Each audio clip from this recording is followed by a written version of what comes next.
আপনারা কি ভয় পান ভাই? ভয় পান? কথা বলতে ভয় লাগে? আমাদের কোনো ভয় নাই, আমরা ভয় করি একমাত্র আল্লাহকে, ঠিক কি না? আমাদের রব দিল্লিতে নাই, আমাদের রব আমেরিকায় নাই, আমাদের রব আরশে আজিমে আছে, ঠিক কি না? কোরআন থেকে মানুষকে বিচ্যুত করা, বিচ্ছিন্ন করা, কোরআনের পক্ষের মানুষকে কষ্ট দিয়ে কোরআন থেকে দূরে সরানো যাবে না।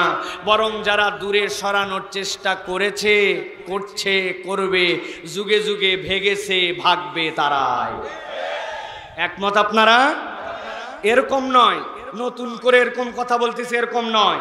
বিগত 15 বছরেও আমরা যেখানেই গেছি আল্লাহর উপর তাওয়াক্কুল করে আমরা সৎ কথা বলার চেষ্টা করেছি। আমরা কোনো দলের দলবাজি চাটুকরিতা আমরা করি নাই। এরকম ভাবেন না নতুন সাইফুল্লাহ এরকম করে কথা বলতেছি, এইভাবেই কথা বলছি আমরা। আজকে অনেকেই এই সাফল্য আসার পরে এটাকে কুক্ষিগত করার চেষ্টা করে। আমরা করেছি, আমরা করেছি। আমরা বলতে চাই, কেউ কেউ সামনে ছিলেন, আমরা কাউকে অস্বীকার করি না।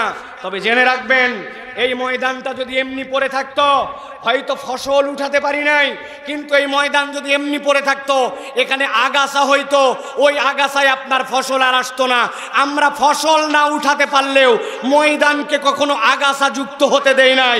অতএব দেশের আলেম ওলামা, বক্তা, মুফাসসির যারা মাঠে ময়দানে কথা বলেছেন, তাদেরকে ছোট করে দেখলে আপনারা কখনো এদেশের মানুষের কাছে আপন হতে পারবেন না। ভালো করে মনে রাখবেন এইটা। কেননা হাফেজ, আলেম, খতিব, বক্তারা এই ময়দানে অনবরত কথা বলেই গেছে। হয়তোবা অত জোরে, অত প্রকাশ্যে না বললেও আকারে ইঙ্গিতে কথা কিন্তু বন্ধ থাকে না, ঠিক কি না? অতএব প্রিয় ভাইয়েরা, আজকে আমরা কোরআন থেকে অল্প কিছু কথা শুনবো। আমার তবিয়ত রাত 12টা পার করে আমি ওয়াজ করি না।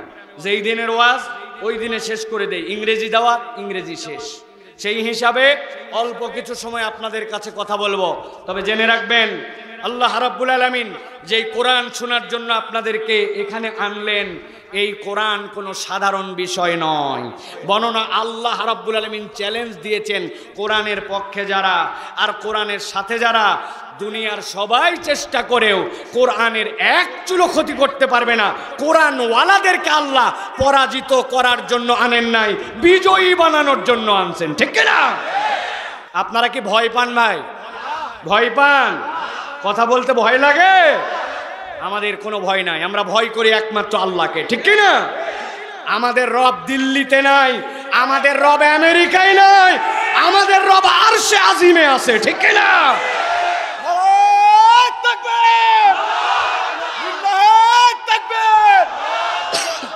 প্রিয় ভাইয়েরা, আল্লাহ রাব্বুল আলামিন কোরআনওয়ালাদেরকে সাহস দিচ্ছেন। দেওয়ার পর আল্লাহ রাব্বুল আলামিন কোরআনুল কারীমের মধ্যে বলছেন, কি বলছেন? আল্লাহ রাব্বুল আলামিন বলছেন, দুনিয়ার মানুষ জেনে রাখো, ঠান্ডা মাথায় আল্লাহর বার্তাটা কিয়ামত পর্যন্ত মুখস্থ রাখো। রব্বুল আলামিন বলছেন, কুল্লা ইনিজতামাতিল ইনসু ওয়াল জিন্নু আলা আন ইয়াতু বিমিসলি হাদাল কুরআন লা ইয়াতুনা বিমিসলিহি ওয়ালাউ কানা বা'দুহুম লিবা'দিন যাহিরা। আল্লাহ রাব্বুল আলামিন বলছেন, এই দুনিয়ার মানুষ, তোমাদের কাছে বার্তাটা পরিষ্কার করে দিলাম। হে নবী, আপনি জানায় রাখেন, লাইনি জিতামাতিল ইনসু ওয়াল জিন, দুনিয়ার সব মানুষ আর সব জিন যদি এক হয়ে যায়, রব্বুল আলামিন বলছেন, আলা আয়াতু বিমিসলি হাদাল কুরআন, তারা কোরআনের মতো কিছু নিয়ে আসবে, কোরআনের মতো একটা আয়াত, কোরআনের মতো একটা পংক্তি। আল্লাহ চ্যালেঞ্জ দিলেন, কিয়ামত হয়ে যাবে, কিন্তু আমি রব্বুল আলামিন গ্যারান্টার হলাম, দুনিয়ার সব জিন আর মানুষ এক হয়েও কোরআনের মতো কিছু আনতে পারবে না। এর মানে এই নয় যে কোরআনুল কারীমের মধ্যে যে আয়াত আছে, যে সূরা আছে, এরকম সূরার এরকম আয়াত বোধহয় আনতে পারবে না, এইটা মিনিং নয়। এর মানে হচ্ছে আল্লাহ রাব্বুল আলামিন বুঝাচ্ছেন, আমি আল্লাহ রাব্বুল আলামিন মানুষের স্রষ্টা, আমি আল্লাহ জিনের স্রষ্টা, অতএব আমি রব্বুল আলামিন এই কোরআনের মধ্যে যে জীবন দর্শন দিলাম, কোরআনের মধ্যে যে আইন দিলাম, দুনিয়ার সবাই যত আইন কানুন আনুক না কেন, কোরআনের মতো যেরকম একটা আয়াত আনতে পারবে না, ওরকম কোরআনের মতো একটা আইনও আনা সম্ভব নয়। দুনিয়ায় অনেক ধানাই পানাই মুসলমান আছে, তাদেরকে আমি মাঝে মাঝে একটা কথা জিজ্ঞাসা করি, বুঝে থাকলে মাথা খাটায় উত্তর দিবেন।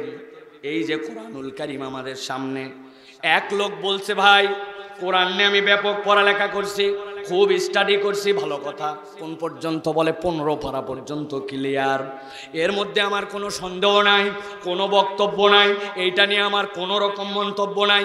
15 পারা বাকি, 15 পারা পড়া বাকি আছে, ভেবে চিনতে দেখি। বুঝে থাকলে বলেন তো, এই কথা যদি কেউ বলে তাহলে সে কত পার্সেন্ট মুসলমান? 50%।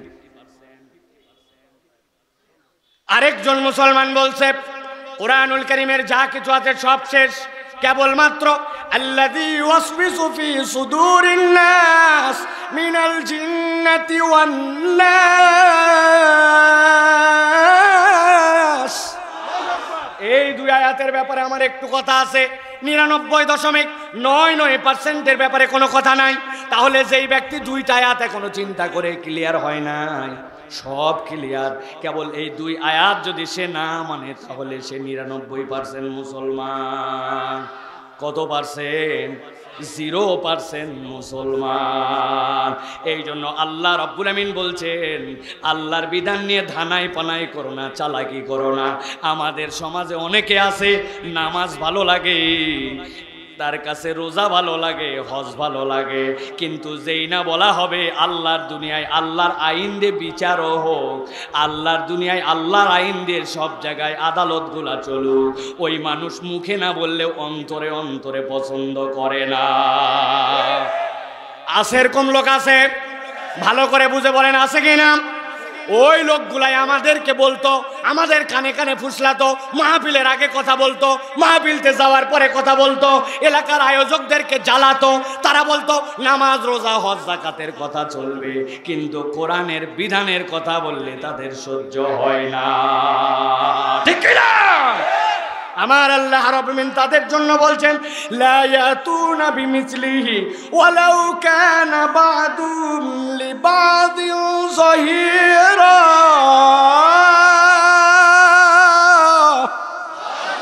এই দুনিয়ার মানুষ সম্ভব নয়, কিন্তু তারপরেও জিন আর ইনসান সবাই যদি এক হয়ে যায়, আমি রব্বুল আমিন বললাম কোরআনের বিধানের মতো কোনো বিধান আনা সম্ভব নয়। এই জন্য আমরা যারা শুনতে আসছি আজকে ওই কোরআন থেকে কথা, এটা যেমন তেমন মাহফিল নয় আর যেমন তেমন আলোচনা নয়। ঠিক কি না? যেমন তেমন মাহফিল নয়।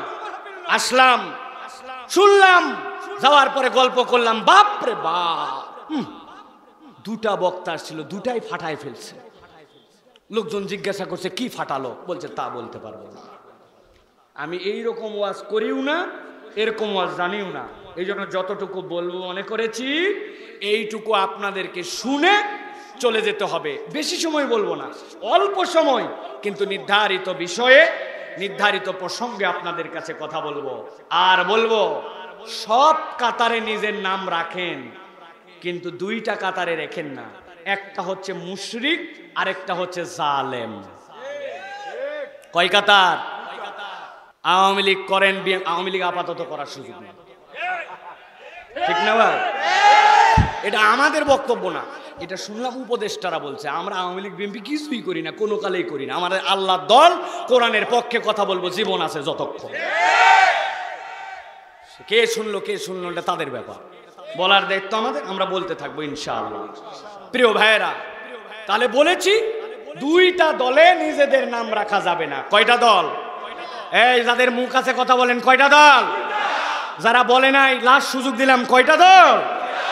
1 নম্বর মুশরিকদের তালিকায় থাকা যাবে না, আর 2 নম্বর জালেমদের তালিকায় থাকা যাবে না। কার তালিকায়? খবরদার, যদি জালেমের কাতারে থাকেন আল্লাহ রাব্বুল আলামিনের আদালতে সবচেয়ে বড় ভয়ঙ্কর বিপদে পড়বে যারা এই দুনিয়ার বুকে মুসলমান নামধারী হওয়ার পরেও জালেম যারা। ঠিক কিনা? জুলুমের কত লেয়ার, কত ধরন, কত উদাহরণ, কত সংজ্ঞা, কত প্রকরণ, সবগুলি আমরা মোটামুটি প্রায় দেখে ফেলছি, ঠিক না ভাই?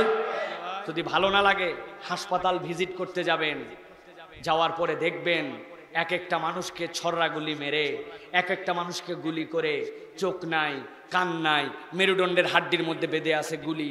মানুষ যে কতভাবে নির্যাতিত হয়েছে, তারপরেও তারা বলতেছিল কই আমরা তো গুলি করি নাই। শুনছেন না আপনারা? ভাই এগুলো কি? এগুলো জুলুম। কি বলে? জুলুম। এই জুলুম সাংঘাতিক। আল্লাহ রাব্বুল আলামিন জালেমদেরকে পছন্দ করেন না। আমি একটা আয়াতে কারিমা বলে মূল আলোচনার মধ্যে ঢুকবো, ঢোকার পরে 40 মিনিটে ফিনিশিং করে দিব ইনশাআল্লাহ। আল্লাহ রাব্বুল আলামিন বলছেন, খেয়াল করেন, ওয়ালা তাহসাবান্নাল্লাহা গাফিলান আম্মা ইয়ামালুজ জালিমুন। আল্লাহ বলছেন, ও আমার হাবিব, ভালো করে আপনার উম্মতকে জানায় রাখেন, আল্লাহ রাব্বুল আলামিনের জন্য নুনের উপরে তাগিদ লাগে না, আল্লাহর জন্য সকিলা লাগে না। কিন্তু আল্লাহ বলছেন, ওয়ালা তাহসাবান্নাল্লাহা গাফিলান আম্মা ইয়ামালুজ জালিমুন। আপনার আল্লাহ জালেমদের ব্যাপারে কখনোই গাফেল নন। দুনিয়াতে আমরা দেখতে পাই অনেক সময়, হুজুর আপনি বলতেছেন রব্বুল আলামিন গাফেল নন, কিন্তু আমি জুলুমের পরে জুলুম দেখে গেলাম, অত্যাচারের পরে অত্যাচার দেখে গেলাম, মানুষকে নির্যাতন করলো, কই আমি তো প্রতিকার দেখলাম না, এক জীবনে আমি খুঁজেও পেলাম না। ও ভাই, আমি আপনাকে বলতে চাই, আপনার দৃষ্টিভঙ্গির প্রশস্ততা কেবলমাত্র একটা প্রাচীর পর্যন্ত অনেক সময় যে থেমে যায়। আপনার ঘরের মধ্যে দিয়ে একটা প্রাচীর দেওয়া, এই পারে আপনি আপনার চোখের এত পাওয়ার, কিন্তু ওই প্রাচীরের ওই পারে আপনি দেখতে পান না, ঠিক কি না? কিন্তু রব্বুল আলামিন বলছেন, বান্দা তোর চোখের প্রশস্ততায় জালেমদের পরিণতি হয়তো তুই দেখতে পাস না, কিন্তু আল্লাহ রব্বুল আলামিন কতকগুলা জালেমের পরিণতি এই দুনিয়াতেই আল্লাহ রব্বুল আলামিন কোনো না কোনো ভাবে দেখায়া দেন। এক অফিসে একজন বস ছিল, বদরাগী মানুষ, কথায় কথায় কর্মচারীদের সাথে দুর্ব্যবহার করত, খারাপ ব্যবহার করত। আমি কোম্পানির মালিক, যা ইচ্ছা তাই বলতে পারি। একদিন উনার ম্যানেজার একটু দেরি করে অফিসে আসছে, যৌক্তিক কারণ ছিল রাস্তায় জ্যাম, কিন্তু এই বস শার্ট প্যান্ট শুটেড বুটেড ভদ্রলোকের এমন দাপট, সে কিচ্ছু দেখে নাই। ওই অল্প একটু লেট করে আসার কারণে ম্যানেজারের বাপ দাদা 14 গোষ্ঠী তুলে গালাইছে। ম্যানেজারের ভিতরটা জ্বলে পুড়ে শেষ হয়ে যায়, চোখ দিয়ে পানি পড়ার উপক্রম, কিন্তু মুখ দিয়ে কিছু বলতে পারে না, কেননা সে এমন ডিকটেটর, এমন ধরনের কথা বলবে, যদি কথা বলি একটা চাকরির থেকেই হয়তো বিদায় করে দিবে, পেটের সম্পর্ক আছে, কিন্তু ভিতরে তার দুমরায় মুসরায় কুঁচকায় গেছে। এই ম্যানেজারের এখন রাগ, এই রাগ কোথায় দেখাবে, কোন জায়গায় যায় ফলাবে? আল্লাহর কি কাজ, তার অধীনস্থ যে কর্মচারী, ওই কর্মচারী কোনো একটা কাজে ভুল করছে, আর যাবে কোথায়? এর আগে মালিক তার সাথে যে দুর্ব্যবহার করছে, বাপ দাদা 14 গোষ্ঠী তোলে, ওই ম্যানেজারের অধীনস্থ যে ছিল তারে দিছে উচ্চামতো গাল। কর্মচারী চিন্তা করছে অনেক দিনই ভুল ভ্রান্তি করি, কিন্তু আজকে ম্যানেজারে এত দুর্ব্যবহার করলো অল্প একটু ভুলের কারণে, ব্যাপার কি? কিন্তু বেচারির কিচ্ছু বলার নাই, বললে ম্যানেজার তাকে চাকরির থেকে বিদায় করে দিতে পারে। ভিতরে জ্বলে পুড়ে গেছে, কিন্তু বলতে পারে নাই। কোথায় বলবে এই কথা? কার কাছেই রাগটা তার উদ্ঘাটন করে দিবে? অফিস শেষ করে যখন যাচ্ছে, যাওয়ার সময় দেখে অফিসের দারোয়ানটা দাঁড়ায় থাকার কথা বসে আছে। আর যাবে কোথায়? ম্যানেজার যে পরিমাণ গালাগালি করেছিল, ওই পরিমাণ গালাগালি দিয়ে ওই দারোয়ানের গোষ্ঠী উদ্ধার। দারোয়ান চিন্তা করছে অনেক দিনই তো ভুলভ্রান্তি হয়, কিন্তু এই ঠান্ডা চরিত্রের মানুষটা এত গালি দিল, এত দুর্ব্যবহার করলো, কারণ খুঁজে পায় না, কিন্তু ভিতরে জ্বলে পুড়ে ছাই। কোথায় বলবে এই কথা? এই রাগ কোথায় ছড়ায় দিবে?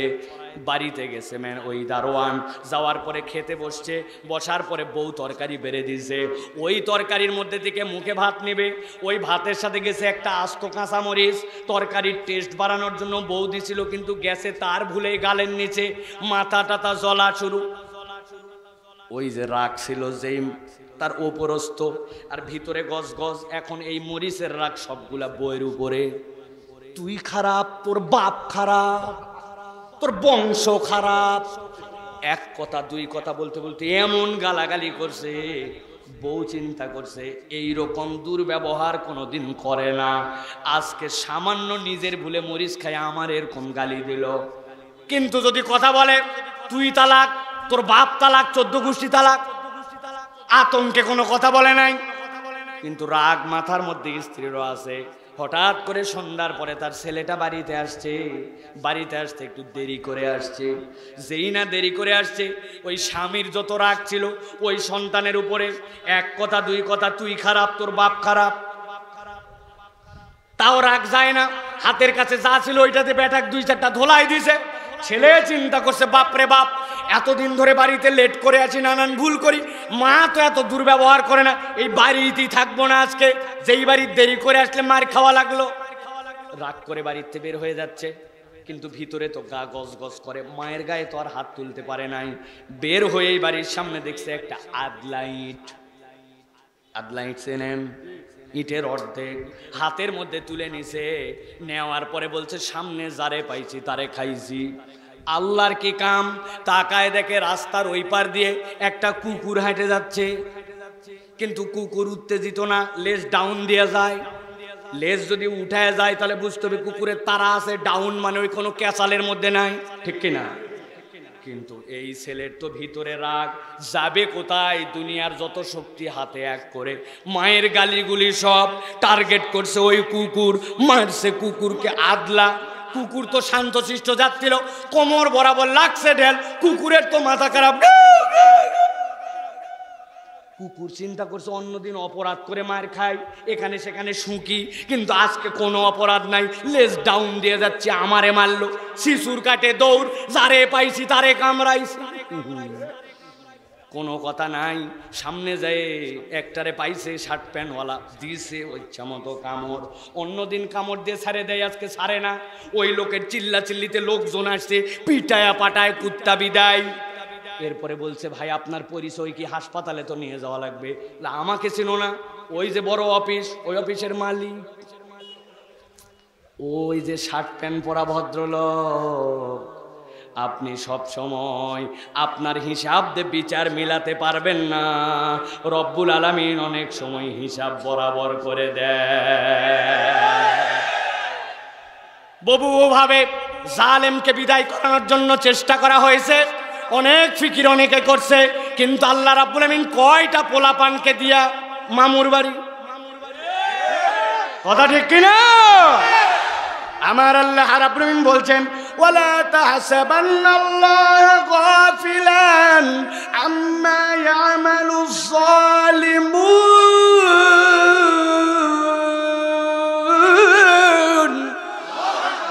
এই দুনিয়ার মানুষ, তোমার রবকে তুমি কখনো গাফেল মনে করো না। তোমার আল্লাহ হিসাব রাখে। তবে এটাও জেনে রাখো দুনিয়ায় হয়তো বিচার নাও হইতে পারে, ঠিক না? দুনিয়ায় কেমনে বিচার হবে, কিভাবে সম্ভব? বলবেন হুজুর এটা কেমনে? আল্লাহর একটা নাম হচ্ছে আদেল। কি নাম? সবাইকে বলতে হবে, কি নাম? একটা লোক হুকুম দিল, দেওয়ার পরে 10টা মানুষকে হত্যা করে ফেললো। 3টা মানুষকে মারলো, কিছুই মারলো না। 2টা মানুষকে কথার কথা মারলো। এখন ওর ধরার পরে বিচার, পিটিশন, আদালত, শব্দে ফাঁসির রায় হলো। আমার মারছে চাচাকে, উনার মারছে খালুকে। আদালতে যাওয়ার পরে আমি খবর পাইছি আমার চাচা মারার জন্য এই লোকের রাত 12টা 1 মিনিটে ফাঁসি। খুশিতে বাকবাকম আমি নাই, বিচার পেয়ে গেছি। খবর পাওয়ার পরে ও বলতেছে আপনার চাচা মারছে, ন্যায় বিচার পালেন, ওর ফাঁসি হবে, কিন্তু আমার খালু মারছিল, তার বিচার কি হবে? আদালতে গেছে, কোন রকম কৌশলে যাওয়া কঠিন। বিচারককে যদি বলে বিচারক আপনি রায় দেওয়ার পরে উনি বলছে উনার চাচার হত্যার বিচার পাইছে, আমার খালুর বিচার করা লাগবে। বুঝে থাকলে মাথা কাটায় বলেন, ওই যে পিছনে সবুজ গেঞ্জি দাঁড়ায় আছেন আপনারা সহ, যদি বিচারককে বলে চাচা হত্যার বিচার পাইছি, খালু হত্যার বিচার করা লাগবে, এক মৃত্যুদণ্ডপ্রাপ্ত আসামিকে কি 2 বার ফাঁসি দেওয়ার সুযোগ আছে? কথা বলতে হবে, আছে? আমার আল্লাহ রাব্বুল আমিন বলছেন ও দুনিয়ার মানুষ ভালো করে শুনে রাখো, আল্লাহ রাব্বুল আমিনের আদালতে কিন্তু জালেমদের একটা বিচার আছে। কি বিচার? আল্লাহ রাব্বুল আমিন বলেছেন ইন্নামা ইউআখিরুহুম লিয়াউমিন তাশখাসু ফিল আবসার। আমার আল্লাহ রাব্বুল আমিন বলছেন ওই আল্লাহর দুনিয়ায় যারা জুলুম করে আসবে, রব্বুল আলামিনের কাছে আসার পরে রব তাদের চোখগুলাকে বিস্ফোরিত করে দিবেন। চোখগুলা এমন ভাবে আল্লাহর সামনে উঠবে, হাসরের ময়দানে সব মানুষ দেখে চিনে ফেলবে আল্লাহর আদালতে জুলুম করার কারণে এই ব্যক্তিরা ধরা খেয়ে গেছে। রব্বুল আলামিন বলছেন এইটুকুই শেষ নয়, ওই মানুষগুলোর যখন চোখ বিস্ফোরিত হয়ে থাকবে আল্লাহ বলছেন তাদের জন্য আরেকটা শাস্তি থাকবে। আল্লাহ বলছেন মুহতিনা মুকনিরুসিম লা ইয়ারতাদু ইলাইহিম তারফুহুম ওয়া আফিদাতুম হাওয়া। আমার আল্লাহ রাব্বুল আলামিন বলছেন ওই মানুষগুলাকে নিয়ে আসার পরে মুহতিনা মুকনিরুসিম, একটা ফেরেশতা আসবে, ঘাড়ের মধ্যে এরকম করে বাড়ি দিবে, মাথাটার সাথে সাথে এরকম করে ফিক্সড হয়ে যাবে। লা ইয়ারতাদু ইলাইহিম তারফুহুম, ডানের দিকেও ফিরতে পারবে না, বামের দিকেও ফিরতে পারবে না। আল্লাহ বলছেন এটা তাদের দ্বিতীয় শাস্তি, জাহান্নাম কিন্তু এখনো হয় না। এরপরে আল্লাহ বলছেন ওয়া আফইদাতুহুম হাওয়া, সবচেয়ে বড় তাদের শাস্তি হবে তাদের অন্তরকে আল্লাহ রাব্বুল আলামিন ওই দিন হতাশ বানায়া দিবে। নাউযুবিল্লাহ। অনেক তরুণেরা, অনেক যুবকেরা চিন্তা করছে সকাল সন্ধ্যায় তো আমরা হতাশ হই, ওই দিন জালেমদেরকে হতাশ মানে এমন কি সমস্যা, তাই না? ওই যে একজনের সাথে যারা আপনার খাতি, উনি যদি একদিন ফোন না ধরে এত মাথায় খারাপ, ঠিক না ভাই? আছে না আপনাদের অনেকে? আহা, এত ভালো এলাকা এটা ভাই,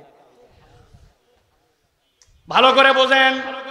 ওয়াফিদাতুম হাওয়া মানে কি? অন্তরের মধ্যে রব্বুল আমিন ওই দিন হতাশা ঢুকাই দিবেন। এর মানে কি?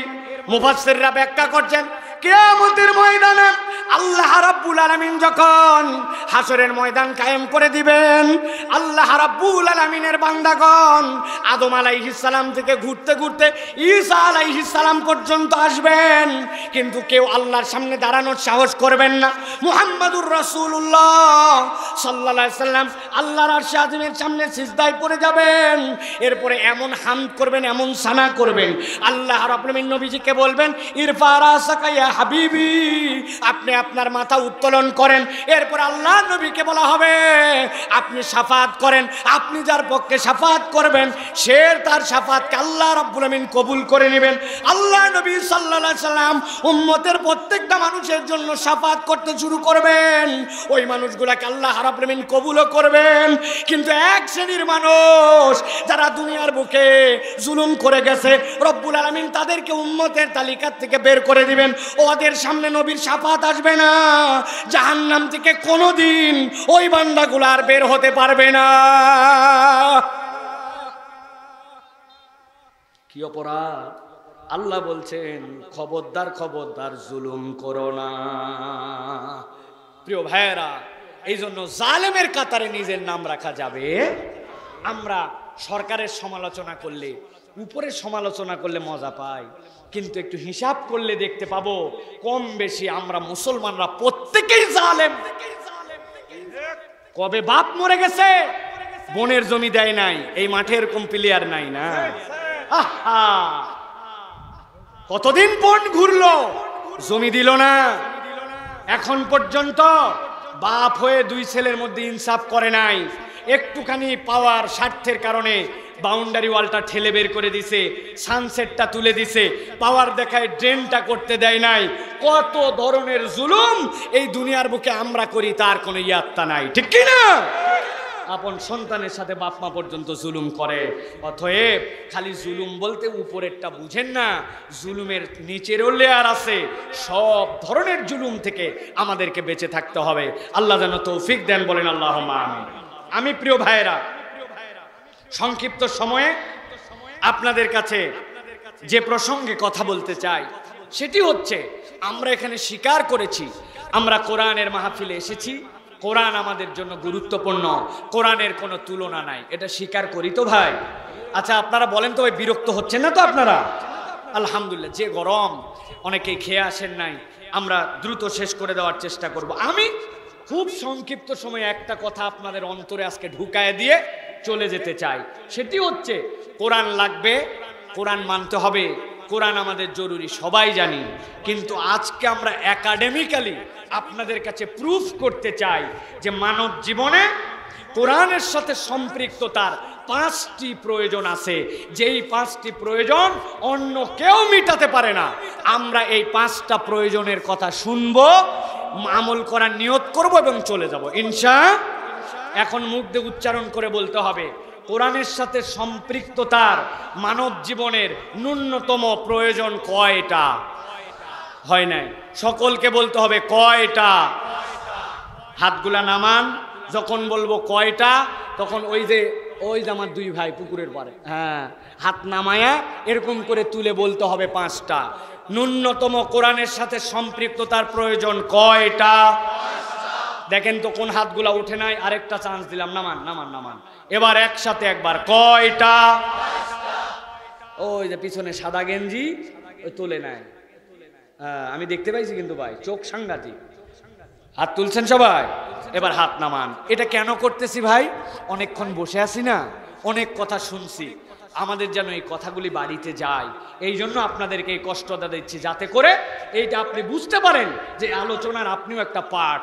আমি এই আলোচনাটা করতে সর্বোচ্চ হয়তোবা 30 মিনিট লাগতে পারে। আপনারা আসেন ইনশাল্লাহ? কারা কারা আছে 2 হাত একটু উঁচু করে দেখায়। থামেন থামেন, 2 হাত উঁচু করেন, শক্ত করে তুলতে হবে। তুলছেন? এবার ডানে বামে তাকায় দেখেন কারা কারা উঠাতে পারে নাই, দেখেন একটু, দেখেন, তাকায় দেখেন। হাত সোজা করা ভাই। আচ্ছা গাইবান্ধায় হাত সোজা করা মানে এরকম, এরকম না, সোজা করা। মাজাটা একটু টান দেন, পিছন দিকে একটু ঝুল দেন দেখি। এবার ডানে বামে একটু নড়াচড়া দেন, বডি বডি ডানে বামে নড়ান, হাতটা সোজা করেন, সোজা সোজা করছেন সবাই? সোজা করছেন? এবার একটু হাত বন্ধ করেন আর খুলেন, দেখি কেমন লাগে। করছেন? এবার একটু ডানে বামে দেখেন, কোন মুরব্বী হাত তুলতে না পারলে হাতটা ধরে সোজা করে দেন। দিছেন সবাই? সোজা করছেন? শক্ত করছেন সবাই? এবার হাতটা বুক বরাবর নেন, এই বরাবর, হাত নামাবেন না। এবার আমরা একটা তাকবীর দিব, এই তাকবীরের ধ্বনি দিয়ে আকাশ বাতাস মুখরিত করে আমরা আলোচনায় ঢুকবো। আমি যখন লিল্লাহে তাকবীর বলবো, হাত দুটো উপর দিকে ছুঁড়ে দিয়ে আল্লাহু আকবার বলতে হবে। পারবেন ইনশাআল্লাহ? উপরে না এদিকে? উপরে এদিক মারা যাবে না, উপর দিকে দিতে হবে। পারবেন ইনশাআল্লাহ? যারা যারা পারবেন না তারা গলাটা একটু পরিষ্কার করে নেন। পারবেন না? তো যারা পারবেন তারা একটু গলাটা পরিষ্কার করেন। করছেন? আকাশ বাতাস মুখরিত করে আজকে আমরা তাকবীর দিতে চাই। পারবো ইনশাআল্লাহ? দেখে একটা তাকবীর দেন, লিল্লাহে তাকবীর। কোরআনের প্রয়োজন কি? কোরআনের সাথে সম্পৃক্ততার প্রয়োজন কি? 1 নম্বর কারণ, কুরআনুল কারীম ছাড়া পথের দিশা আর কেউ দিতে পারে। আমার কথা নয়, আল্লাহ রাব্বুল আমিনের কথা। সূরা ইব্রাহিমের মধ্যে আল্লাহ রাব্বুল আমিন বলছেন, আলিফ লাম রা কিতাবুন আনজালনাহু ইলাইকা লিতুখরিজান নাসা মিনাল যুলুমাতি ইলান নূর। আমার আল্লাহ রাব্বুল আমিন বলছেন, ও দুনিয়ার মানুষ ভালো করে শোনো, আলিফ লাম রা, এইটার অর্থ কি কেউ জানে না? আল্লাহ বলছেন এইটা যেরকম তোমরা কেউ জানো না, তোমাদেরকে অক্ষম বানায় দিলাম। এরপরে আমি রব্বুল আমিন তোমাদেরকে বললাম, কিতাবুন আনজালনাহু ইলাইক, ও আমার হাবিব আপনার কাছে এমন কিতাব অবতীর্ণ করেছি, লিতুখরিজান নাসা মিনাজ যুলুমাতি ইলান নূর। দুনিয়ার যত ধরনের জুলুমাত আছে, অন্ধকার আছে, এই অন্ধকার থেকে আলোর পথ দেখাবে কোরআন। ঠিক না? কিন্তু আল্লাহ রাব্বুল আমিন শর্ত দিচ্ছেন, যার তার কাছে এই কোরআন পথ দেখাবে না। আপনাকে কোরআনকে পছন্দ করতে হবে, কোরআনের বিধানের প্রতি আপনাকে আকৃষ্ট হতে হবে, কোরআনকে আমি পথ হিসাবে মানব, এইরকম মন আপনাকে গ্রহণ করতে হবে। নচেত আল্লাহ নবীর কোলের উপরে শুয়ে আবু তালেব ঈমান নিয়ে যেতে পারে নাই, আর নবীকে দেখি নাই 1450 বছর পরে আমাদের কাছে ঈমানের দাওয়াত এসেছে, আমরা ঈমান গ্রহণ করেছি, ঠিক কি না? এই জন্য আল্লাহ রাব্বুল আলামিন বলছেন ইহদি বিহিল্লাহু মানিত্তাবা রিদওয়ানাহু সুবুলাস সালাম ওয়া ইউখরিজুহুম মিনাজ যুলুমাতি ইলান নূর। আল্লাহ বলছেন ওই মানুষগুলাই পথের দিশা পাবে যেই মানুষগুলা এই সুবুলাস সালাম পথের মধ্যে থেকে এই কোরআনের পথকে পছন্দ করে নিবে। আল্লাহ বলছেন একবার যদি তুমি অন্তঃকরণে বিশ্বাস করো কোরআন আমাকে পথের দিশা দিতে পারে, আল্লাহ রাব্বুল আমিন তোমাকে হেদায়েতের আলোয় উদ্ভাসিত করে দিবে, ঠিক কি না? কিন্তু এর জন্য পুরা কোরআনকে আপনার স্বীকার করতে হবে, ধানাই পানাই চলবে না। আপনি নামাজের ইসলাম মানবেন, কিন্তু ইসলামের প্যানাল কোড বললে আপনার পছন্দ হয় না। আপনি যদি বলেন নামাজ যে আল্লাহর বিধানে হয়, চোরের হাত কাটাটা ওই বিধানে হোক, ওই মানুষের ভাল লাগে না, আছে কিনা? আমি বলি আপনি ঈমান আনলেন তাহলে কেমন করে? আপনি না বলছিলেন আমানতু বিল্লাহি ওয়া মালাইকাতি ওয়া কুতুবিহি, ঠিক কি না? বলেন তো ভাই ওয়া কুতুবিহি মানে কি? যত কিতাব আছে কিতাবের ভিতরে যা কিছু আছে সব কিছুরই পরিমাণ আনছেন। আপনি বললেন এক কথা, কিন্তু এখন আপনি আপনার পছন্দ মতো দিন পছন্দ করেন, আল্লাহর কাছে এই দিন আপনার গ্রহণযোগ্য হবে না। এই জন্য বলি বাঁচার রাস্তা একটাই, কোরআনকে আপনার অন্তঃকরণে গ্রহণ করে নিতে হবে, ঠিক কি না? প্রিয় ভাইয়েরা, কোরআনের এমন কোনো বিধান নাই যেই বিধান মনে করেন আল্লাহ রাব্বুল আমিন কেবল থিওরি দিয়েছেন আর প্র্যাকটিক্যাল নাই, এরকম নয়। বরং আল্লাহ রাব্বুল আমিন জুলুমাত, ওই যে অন্ধকার, যে অন্ধকারকে আইয়ামে জাহেলিয়াত বলা হতো, ওই জাহেলি যুগকে আল্লাহ রাব্বুল আমিন কোরআন দিয়ে স্বর্ণালী রূপে পরিবর্তন করেছেন। অনেকেই বলে আমাদের দেশে দুর্নীতি যাবে কেমন করে, আমাদের দেশে চোর যাবে কেমন করে, আমাদের দেশে আমরা রাস্তাঘাটের চুরি বন্ধ কেমন করব, আমাদের দেশের হাজানি বন্ধ করব কেমন করে। এইগুলা সব অপরাধ ওই মুহাম্মদুর রাসূলুল্লাহ সাল্লাল্লাহু আলাইহি ওয়াসাল্লামের আসার আগমনের কালে ছিল। অতএব আমরাও যদি কোরআন গ্রহণ করি সব অপরাধ থেকে মুক্ত হওয়া সম্ভব, ঠিক কি না? বহুপথ তো দেখলাম ভাই, বহুমত তো দেখলাম, আসেন না একবার কোরআনের শাসন আর কোরআনের আইন দিয়ে আমরা একটু চলার চেষ্টা করি। আমি বলি ও মুরব্বি, আপনারা কখনো দেখছেন যে আপনাদের মাঠের জমির মধ্যে হঠাৎ করে একটা প্লট, ওই প্লটের মধ্যে একটা সাইনবোর্ড দেওয়া, এটি প্রদর্শনী প্লট, নতুন কোনো একটা ধান, নতুন কোনো একটা জাত, ওইটা যেন আপামর মানুষের কাছে দিয়ে ক্ষতিগ্রস্ত না হয়, ওই জন্য দেখানোর জন্য নতুন জাত আসলে একটা প্লট নির্বাচন করে ওর মধ্যে লাগানো হয়, হয় না ভাই? আমি বলি ভাই পুরা দেশ লাগবে না, একটা জেলা আপনারা এরকম পাইলট প্রজেক্ট করেন যে এই জেলাতে হুকুম মাহকাম আল্লাহর বিধান অনুযায়ী হবে, আপনারা হারে হারে তাহলে টের পাবেন 1 থেকে 3 বছরের মধ্যে এই দেশে সোনালী সময় ফিরিয়ে আনা সম্ভব। তাহলে 1 নম্বর কারণ গেল এটা। 2 নম্বর কারণ, আপনার আমার জীবনের উদ্দেশ্য কি? জীবনের মানে কি? কেন এই দুনিয়ায় আসলাম? জীবনের উদ্দেশ্য আমরা ঠিক মতো যদি পরিষ্কার না হই, তাহলে দুনিয়ার অনেক উন্নত দেশে যে দেখেছি জীবনের উদ্দেশ্য বুঝতে না পারার কারণে ওই মানুষেরা আত্মহত্যা প্রবণ।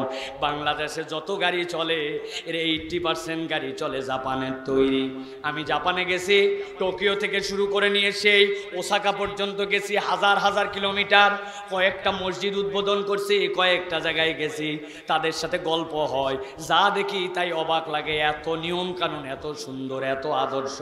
কিন্তু ওই মানুষরা আমার কাছে বলছে হুজুর এত সুন্দর নিয়ম, এত প্রযুক্তির উৎকর্ষ, আর একটা বাথরুমের মধ্যেও যদি বসেন কোমরটা পর্যন্ত প্রযুক্তিতে ভরপুর, হাত দেওয়া লাগবে না, গরমকালে ফ্ল্যাট বারটা শীত হয়ে থাকবে, শীতের দিনে গরম হয়ে থাকবে, আপনি বসার পরে আপনার শরীরের টেম্পারেচার কত ওইটা বুঝে সে কুল বাড়াবে কি হট বাড়াবে, এইটা পর্যন্ত এক বাথরুমের প্রযুক্তি তাদের এইরকম, এত প্রযুক্তি।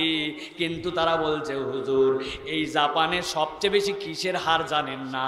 বলে সবচেয়ে বেশি মানুষ আত্মহত্যা করে। নির্ধারিত একটা বয়সে যাওয়ার পরে তারা জীবনের আর মূল্য খুঁজে পায় না।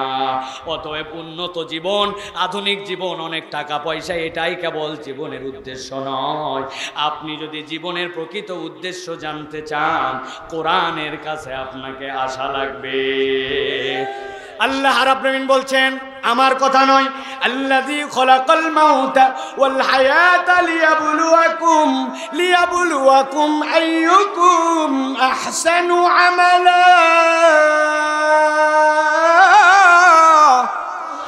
আমার আল্লাহ রাব্বুল আলামিন বলছেন, এই দুনিয়ার মানুষ ভালো করে বোঝো, আমি আল্লাহ তোমাকে কেন সৃষ্টি করলাম। এ আয়াত শুনছেন কিন্তু এর আগে এইভাবে বুঝেন নাই, ভালো করে বোঝেন। আল্লাহ বলছেন আল্লাযী খলাকাল মাউতা ওয়াল হায়াতা, আল্লাহ বলছেন আগে আমি মৃত্যুর কথা বললাম।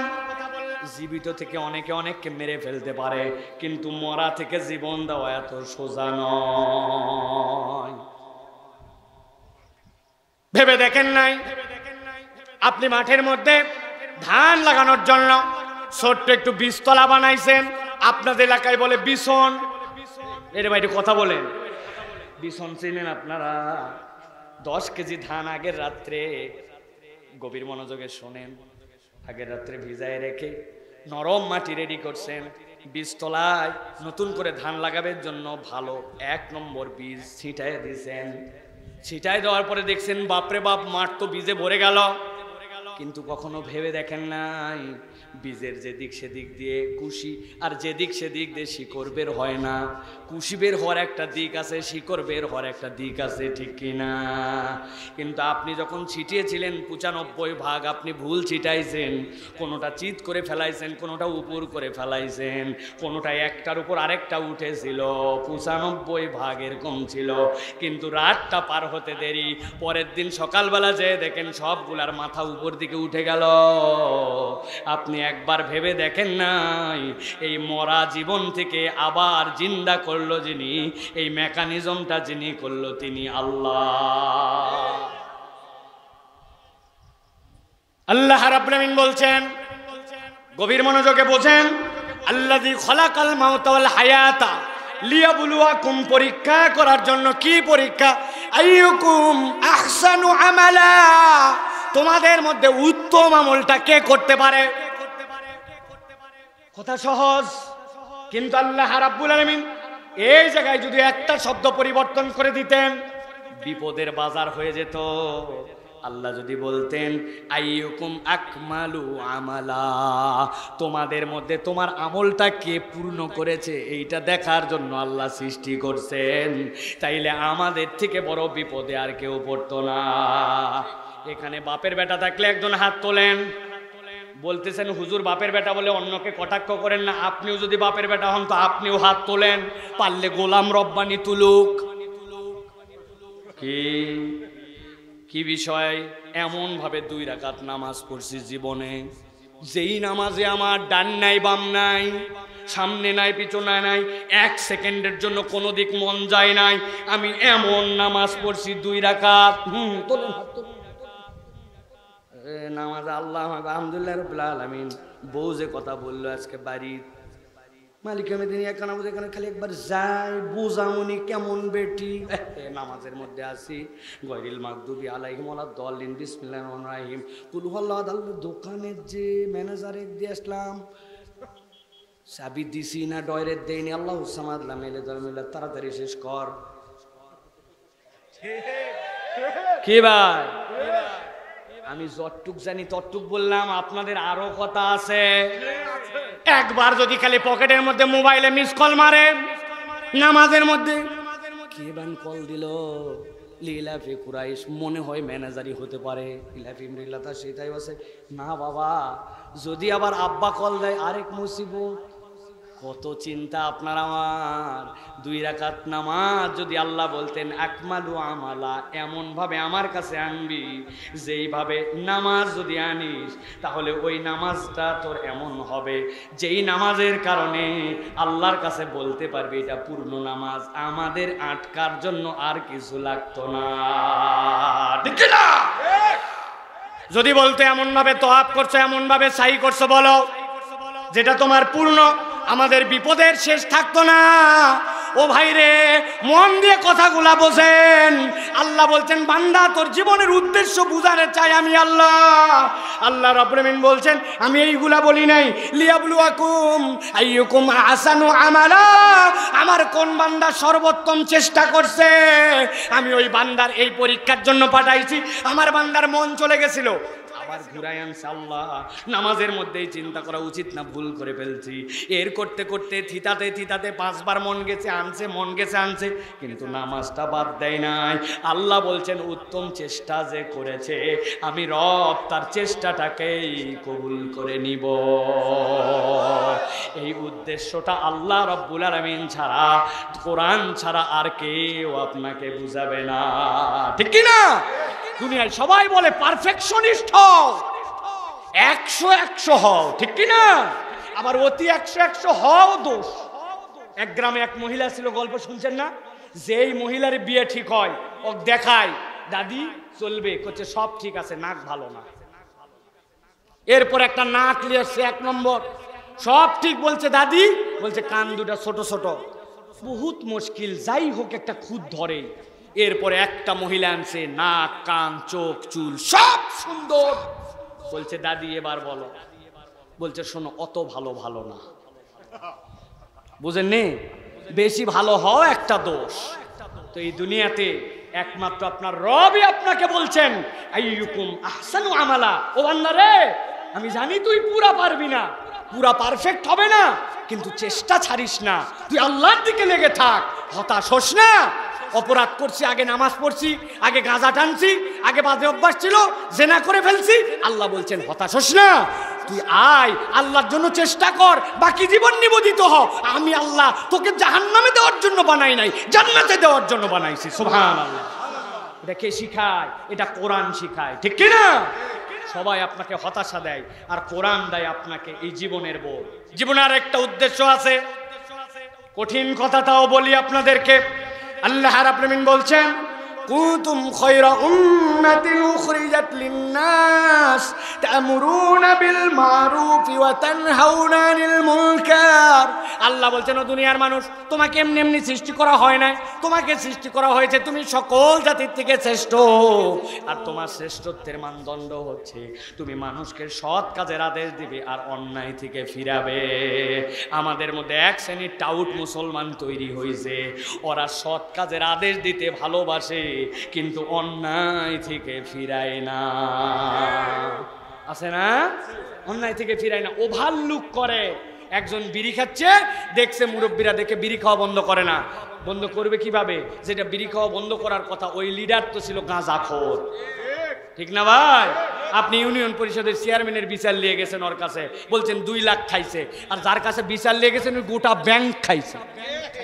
কি খাইছে? গোটা ব্যাংক খেয়ে ফেলছে, ওই দেশ খেয়ে ফেলার মতো অবস্থা।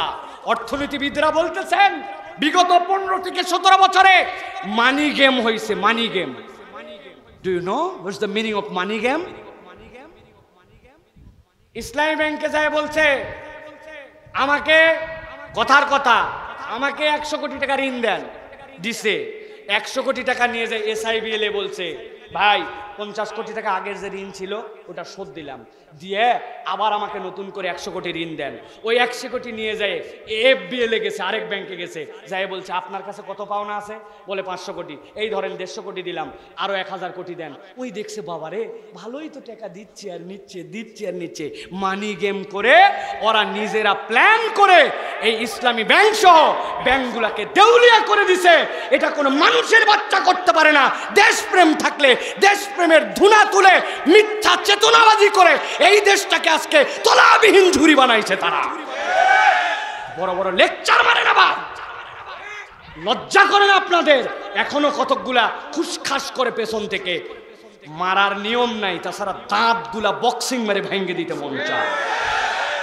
বেয়াদব, এখন পর্যন্ত কথা বলো, হাজার হাজার যুবক গুলি নিয়ে কাতরাচ্ছে, আমরা সেখানে যাওয়ার পরে চোখের পানি সহ্য করতে পারি না। হাজার হাজার গুলি এক একজনের গায়ে, ভিডিও দেখাতে পারবো আমার মোবাইলে। আমরা নিজেরা যে চোখের পানি সহ্য করতে পারি নাই। 5 বছরের বাচ্চা, 6 বছরের বাচ্চা হেফজখানা মাদ্রাসা থেকে আসতেছে, পায়ে 10টা গুলি, হাতে 10টা গুলি। ওই 19 তারিখ থেকে 5 তারিখ পর্যন্ত কোনো হাসপাতালে নির্দেশ দিছে চিকিৎসা করা যাবে না, হাতটা এরকম বাঁকা হয়ে গেছে, আর কোনোদিন সোজা হবে না। তুমি আমাদেরকে ওয়াজ শোনাও যে আমরা অপরাধ করি নাই, কথা বললে মারতে মন চাই, নিয়ম নাই জন্য তোমাদেরকে ছাড় দিয়ে রাখা হয়েছে। কোনো কথা বলবা না, বহু কথা শুনছি আমরা, কোনো কথা বলবা না, চুপ করে এখন আমরা যা বলি তাই শুনবা। এক মাহফিলের অনুমতি নেওয়ার জন্য উপর থেকে নিচ পর্যন্ত জুতার তলা খোয়ায় গেছে। আর কোনো মাহফিলের অনুমতি হবে না এই দেশে, আর কোনো মাহফিলের অনুমতি হবে না এই দেশে। এখন আলেম ওলামারা অনুমতি দিবে কোন প্রোগ্রাম এই দেশে হবে আর কোন প্রোগ্রাম হবে না।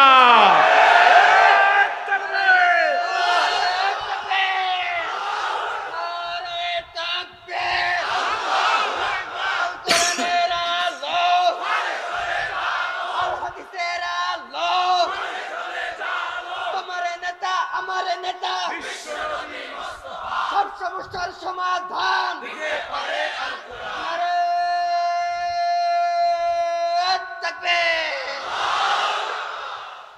কথাগুলা কেন বললাম?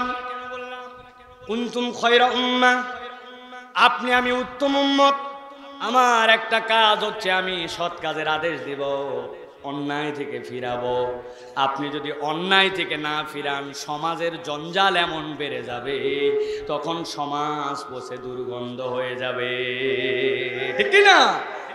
বিখ্যাত আমার একটা উদাহরণ আছে, আবারও আপনাদেরকে স্মরণ করায় দেই। এক মসজিদের সামনে একটা কুকুর মারা গেছে সিঁড়ির উপরে। ফজরের সময় ইমাম সাহেব এসে দেখছে কুত্তা মরা। ইমাম সাহেব নাক ধরে মসজিদে ঢুকছে, ঢোকার সময় বলছে আস্তাগফিরুল্লাহ। মসজিদে ঢোকার পরে বলছে, ও মুসল্লিরা ফজরের পরে চলে যাবেন না, দেখছেনই তো কুত্তা মরে পড়ে আছে, বিপদ হবে আমাদের, কুত্তা সরানোর জন্য দোয়া হবে। ফজরের নামাজের পরে হুজুর দোয়া করছে, হে রব্বুল আলামিন, একটা কুত্তা মসজিদের সিঁড়ির সামনে, আল্লাহ তোমার এতগুলা নামাজির আসতে ডিস্টার্ব হয়, মেহেরবানি করে তুমি কুত্তা সরাও। দোয়া করে সবাই কুত্তার উপর দিয়ে লাফ দিয়ে দিয়ে চলে গেছে। সারাদিন রোদ পড়ছে, জোহরের সময় কুত্তার পেট হালকা লিক হয়ে গেছে। সিঁড়ির উপর থেকে আগে গন্ধ ছিল না, এখন গন্ধ। সবাই আস্তাগফিরুল্লাহ বলছে আর লাফ দিয়ে দিয়ে ভিতরে ঢুকছে। ঢুকে হুজুর বুঝছে সকালবেলা যে দোয়া হয়েছে ওই দোয়ায় তবারক ছিল না, বলছে কুত্তা সরানোর জন্য আসরের সময় তাবারক দিয়ে দোয়া হবে। আসরের সময় তাবারক দিয়ে যদি কুত্তা সরানোর দোয়া করে আর সকলে কান্দে কান্দে আল্লাহর কাছে বলে, আল্লাহ কুত্তা সরাও, বুঝে থাকলে বলেন তো এই দোয়া দেখে কুত্তা সরবে? কাজ কি হবে? সভাপতিকে ফোন দিবে, সেক্রেটারিকে ফোন দেবে, দায়িত্বশীলকে বলবে, ক্ষমতা থাকলে নিজে বলবে, এই মিউনিসিপ্যালিটির লোক মসজিদের সামনে কুকুর মরে আছে, তাড়াতাড়ি সরাও, এটা তোমাদের দায়িত্ব। জোহর পার হলে বলবে, আগামীবার কেমন করে তুমি কাউন্সিলর হও দেখবনি বেটা, এত বড় হিম্মত, মসজিদের সামনে কুত্তা সরাও নাই। যার যতটুক দাপট আছে হাত দিয়ে বলবে, মুখ দিয়ে বলবে। এইগুলা না বলে যদি প্রথম থেকে আস্তাগফিরুল্লাহ কুত্তার গন্ধ এই কথা যদি বলে আর একদিন অপেক্ষা করে, ওই মসজিদে আর নামাজ পড়ার জন্য ঢুকা যাবে না, ঠিক না? অতএব মান রাআ মিনকুম মুনকারান ফালিয়াতাগায়্যারু বিয়াদিহি ফাইন লাম ইয়াস্তাতি বিলিসানিহি ফাইন লাম ইয়াস্তাতি বিকলবিহি। আপনার হাত আগে, মুখের পরে, এরপরে অন্তরের ঘৃণা। আপনি হাদিস উল্টায়া, হাতের কথা নাই, মুখের কথা নাই, আপনি খালি আস্তাগফিরুল্লাহ কুত্তা গন্ধ, এই পার্টি হলে চলবে? এই জন্য আজকের থেকে শপথ নেন, নতুন বাংলাদেশে আমরা এখন প্রতিবাদ করব অন্যায় যেখানে। সেটেলমেন্ট অফিসে যাওয়ার পরে, ভূমি অফিসে যাওয়ার পরে দলিল তোলার জন্য, নকল তোলার জন্য, কোনো কাজের জন্য কোনো বাপের বেটা যদি আপনার কাছে 1 টাকা উৎকোচ দাবি করে, 10 জন মিলে যায় বান্ধে ধরে আনে ওই সেটেলমেন্ট ভূমি অফিসের খুঁটির সাথে 24 ঘন্টা বান্ধে রাখবেন, পারবেন? অন্যায় সহ্য করা হবে না। ডিসি অফিসে কাজের জন্য যাবেন, কোনো যদি ঘুষ চাই তার দাঁত মুখ সব উড়ায় ফেলা হবে, ভয় দেখাবেন, কথা না শুনলে বাইন্দে নিয়ে এসে রাস্তার মোড়ে হাজির। রাজি আছেন? কোনো পাসপোর্ট অফিসে ঘুষ চলবে না, রাস্তাঘাট হিসাব করে করতে হবে এখন থেকে। আমরা বহু দেখছি যেখানে দেওয়ার কথা ছিল 1 নম্বরের পাথর ওই জায়গায় দিছেন খোয়া, যেই জায়গায় দেওয়ার কথা ছিল রড ওই জায়গায় দিছেন কঞ্চি। বাঁশের একটা দাম আছে, কিন্তু ওই দিন আর চলবে না। এখন জনগণের টাকার হিসাব জনগণের কাছে দেওয়া লাগবে। রেডি হন, আমরু বিল মারুফ নাহি আনিল মুনকার হতে হবে। যেই তরুণেরা এতক্ষণ ঠিক ঠিক বলল ওদেরকেও ঠ্যাঙ্গানোর জন্য রেডি হন। জোহরের নামাজ হবে, আসরের নামাজ হবে, আর তুমি রাস্তাতে ঢুড্ঢামি করবা, আর ওই চায়ের স্টলে যায় চা খাবা, ক্যারাম বোর্ড মারাবা, এটা চলবে না। নামাজের ওয়াক্ত হলে মসজিদে এসে তোমাকে নামাজ পড়া লাগবে, ঠিক না? রাজি আছেন? কান ধরে মসজিদে আনার অধিকার আপনাদেরকে নিতে হবে। বুঝাবো, আদর করব, কথা না শুনলে কান ধরবো। কানগুলা দিয়ে দাও, মুরব্বীদের দিয়ে দাও যে বাবা নিয়ে যায়েন তো আমাদেরকে। আর মুরব্বীদেরকেও বলবো এত মেজাজি হয়েন না, বাচ্চা কাচ্চাকে একটু আদর করে। অনেক মুরব্বী আছে, গোলাম রব্বানি শোনো ভাই, ওই মুরব্বীর জন্য মসজিদে মুসল্লি যায় না, ছোট বাচ্চা কাচ্চা যায় না। একদিন ওযু করে তাড়াতাড়ি দৌড়াদৌড়ি করে হি হি করতে করতে 2 বন্ধু একটু ঢুকছে, মুরব্বীর নামাজে ডিস্টার্ব। মুরব্বী শেষ বৈঠকে আছে, আত্তাহিয়াতুলিল্লাহি ওয়াস সালাওয়াতু, কার বেটা হতে পারে রে এটা? আসসালামু আলাইকা আইয়ুহান নবী, তাড়াতাড়ি খালি নামাজ শেষ হতে দেখাচ্ছি। আল্লাহুম্মা সাল্লি আলা মুহাম্মদ ওয়া আলা মুহাম্মদ, তাড়াতাড়ি করে গিয়ার দিয়ে পড়ে যে খালি শেষ হোক। হুজুর আজকে আবার কেমবা বড় বড় দোয়া পড়েছেন, সে আসসালামু আলাইকুম রাহমাতুল্লাহ, আসসালামু আলাইকুম, কার বেটা রে? এমন ঝাড়ি দেওয়া দিছে, ওই ছেলে মসজিদে আসায় বাদ দিছে। এরকম কিছু করা স্বভাবের মুরব্বী আছে কিনা? আর একটু আসতে বলেন, আছে কি? কেন ভাই, কি সমস্যা? আমি তো বলি আল্লাহ আমাদেরকে যদি জান্নাতে নেয়, যাওয়ার পর আল্লাহকে বলবো আল্লাহ একটা ভিডিও দেখতে চাই, যে এই 5 বছরের ছোট্ট মাসুম বাচ্চাটাকে মুরব্বী এইসা খ্যাস খ্যাস করে শোনালো, উনার যখন 5 বছর ছিল উনি কি করতেছিল আসরের সময়। আল্লাহ ভিডিও চালু করে দেখাবে, ছোট্ট একটা ডুমুরের ডাল এইরকম টায়ার দিয়ে ঘুরে বেড়াচ্ছে। আলগা ভাব মারেন না, আপনাদেরকে আমরা সম্মান করি, পকেটে অন্তত চকলেট রাখেন। যেই ছেলে একটু ডিস্টার্ব করছে ওরা চকলেট দিয়ে বলবেন দাদু ভাই মসজিদে ডিস্টার্ব করতে হয় না। তুমি যদি ডিস্টার্ব না করো আরেকটা চকলেট পাবা। 2 দিন চকলেট দেওয়ার পর তার কাছে ভাল লাগবে না, বলবেন একটা 5 টাকার কয়েন পকেটে রাখেন, বের করে দিয়ে বলবেন দাদু 3 দিন দেখলাম সুন্দর নামাজ পড়ছি, সেই 5 টাকা দিয়ে একটা আইসক্রিম কিনে খাস। আপনার সপ্তাহে 15-20 টাকা খরচ আইসক্রিম 8 টাকায়, কিন্তু আপনি মরে যাওয়ার পরে যে আপনার এই আদরে ভালোবাসায় সিজদা দিতে শিখছিল, কিয়ামত পর্যন্ত আপনার আমল নামায় ওই বংশে যত সিজদাকারী আসবে তার সওয়াব পৌঁছায় যাবে। কেন বকা দেন? আদর করেন, স্নেহ করেন। তাহলে জীবনের উদ্দেশ্য বুঝতে হবে। জীবনের উদ্দেশ্য হচ্ছে আল্লাহ রাব্বুল আলামিন বুঝাচ্ছেন সৎ কাজের আদেশ, ভালো কাজের সাথে থাকবো, অন্যায় থেকে আমরা ফিরাবো, এইটা কোরআন আপনাকে শেখায়। লম্বা হয়ে যাচ্ছে, সংক্ষেপ করি। 3 নম্বর হচ্ছে আপনার জীবনে কোরআন আরেকটা অনুভূতি দেয়। জীবনে সত্যতা এবং সততার একটা অনুভূতি আছে, কোরআন ছাড়া কেউ আপনাকে অনুভূতি দিতে পারে না। আল্লাহ কোরআনে বলছেন আল্লাযীনা ইউমিনুনা বিল গায়ব ওয়া ইউকিমুনাস সালাতা ওয়া মিম্মা রাযাকনাহুম ইউনফিকুন।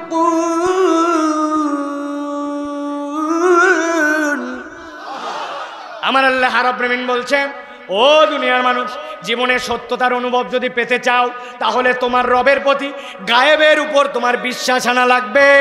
আল্লাহ রাব্বুল আলামিন বান্দাকে যে বুঝ দিয়েছেন ওই বুঝে আপনার সব কিছু ধরবে না। বান্দা যখন আল্লাহর গায়েবের প্রতি বিশ্বাস রাখে ওই বান্দার অন্তরের মধ্যে আল্লাহ একটা প্রশান্তি ঢুকাইয়া দেন। এই জন্য নাস্তিক বেঈমানরা অস্থির হয় আর মুসলমানরা সুস্থির হয়, ঠিক কিনা? কেউ দেখতেছে না, কিন্তু আমাকে দেখে আল্লাহ। ওই আয়না ঘরের মধ্যে যারা ছিল কাঁদতে কাঁদতে চোখের পানি চলে গেছে।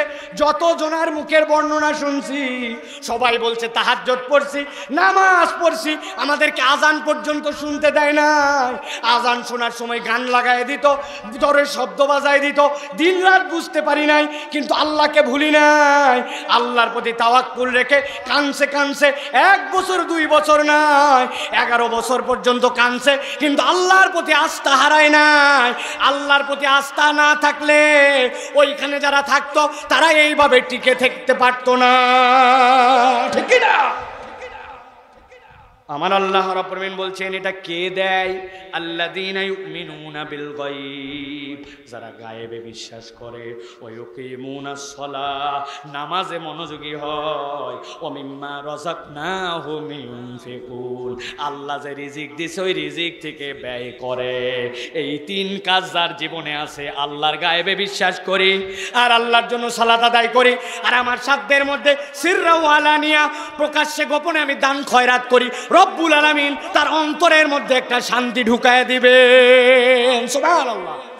এখন যাদের অন্তরে শান্তি হয় না, মিলায় দেখেন, হয়তো এই 3-এর মধ্যে কোনো গাফলতি আছে।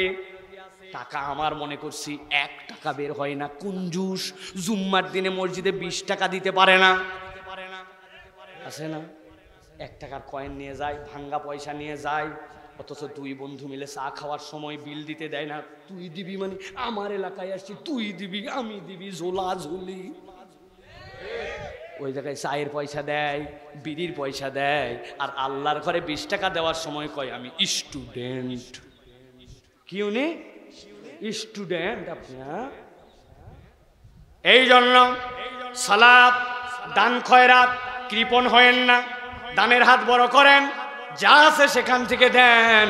আল্লাহ রাব্বুল আমিন আপনার হৃদয়ে সত্যতার অনুভব দিবেন। কোরআন এই গ্যারেন্টি আপনাকে আমাকে দিয়েছে।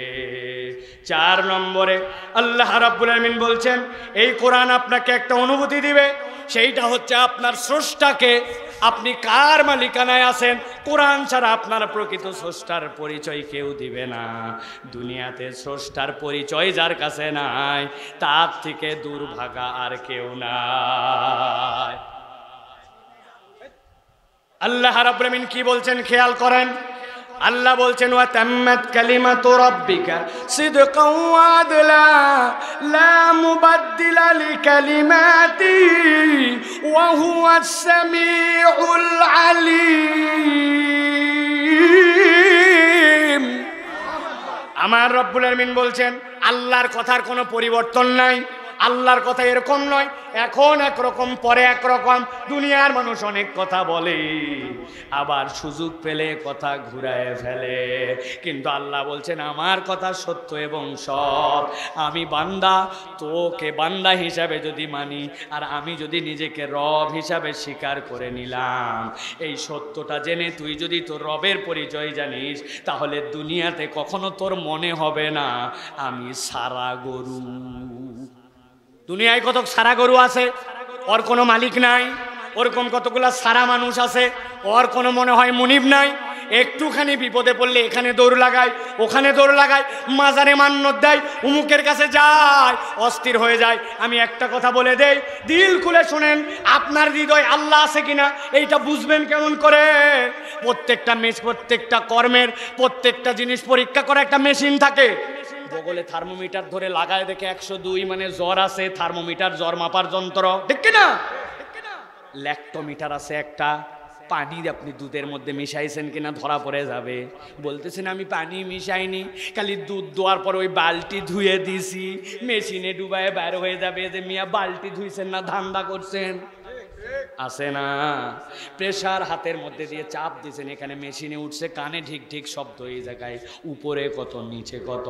আজকে একটা পরীক্ষার কথা বলে দেই, আপনি আপনার রবের সাথে কানেক্টেড আছেন কিনা বুঝতে পারবেন।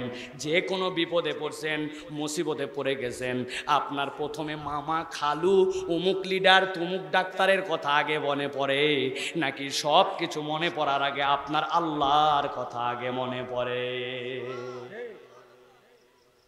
যদি আল্লাহর কথা আগে মনে পড়ে, ডাক্তার তো লাগবেই, পরামর্শ নেওয়ার জন্য লিডার লাগবে, উমুকের কাছে যাওয়া লাগবে, কিন্তু সব কিছুর আগে আমার আল্লাহর কথা মনে পড়ে। রব্বুল আলামিন বলছেন ওইটা আমার গোলাম হয়ে গেছে, ওর হৃদয়ের মধ্যে আল্লাহ ঢুকে গেছে। আল্লাহ এই জন্য বলছেন ওয়াতাম্মাত কালিমাতু রাব্বিকা সিদকাও আদলা লা মুবাদদিলা লিকালিমাতিহি ওয়া হুয়াস সামিউল আলিম।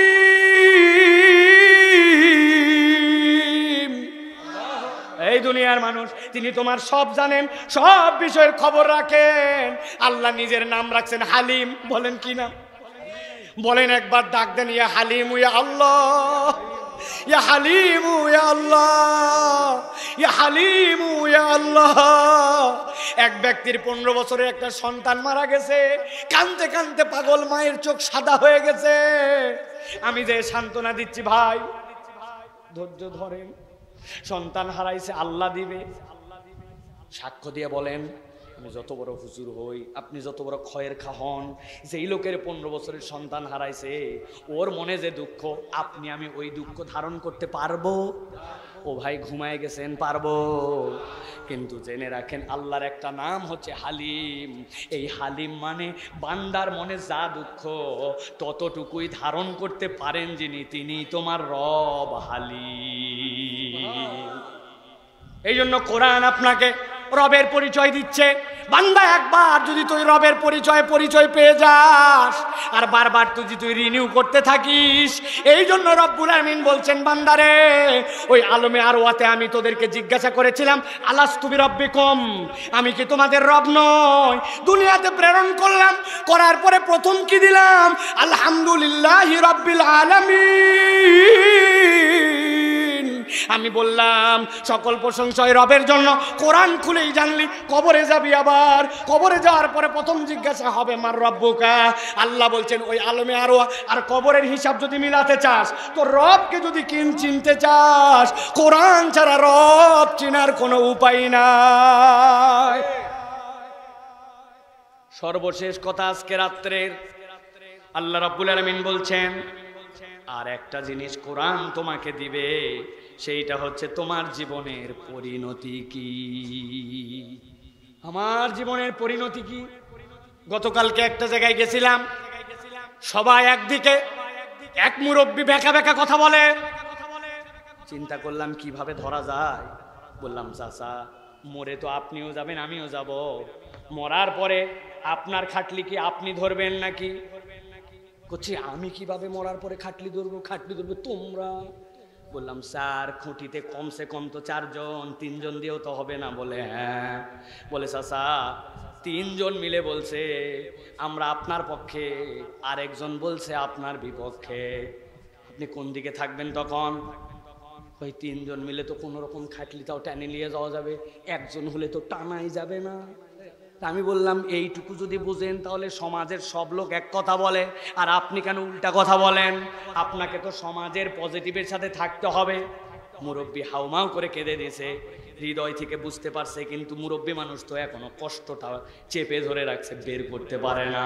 কিন্তু এই যে বোধের জায়গা জাগ্রত করা, আপনার জীবনের শেষ পরিণতি কোথায়, এইটা যদি বান্দার মাথায় একবার ঢুকে যায়, ওই বান্দা তো ইউনিয়ন পরিষদের ঘুম চুরি করতে পারে না। ওই মুরব্বী তো কাবি খা আর অন্যভাবে খাইতে পারে না। ও তো তখন রাস্তার খোয়া বালু চুরি করতে পারে না। ও যেই হোক না কেন ব্যাংকের টাকা তো দেউলিয়া করে ফেলতে পারে না, ঠিক না? আমার আল্লাহ রাব্বুল আলামিন বলছেন খেয়াল করেন জীবনের পরিণতি কিভাবে কোরআন বুঝায়। আল্লাহ বলছেন ইন্না হাযাল কুরআন ইয়াহদি লিল্লাতী হিয়া আকওয়াম ওয়া ইউবাশশিরুল মুমিনিনা আল্লাযীনা ইয়ামালুনাস সালিহাত আন্না লাহুম আজরান কাবীরা।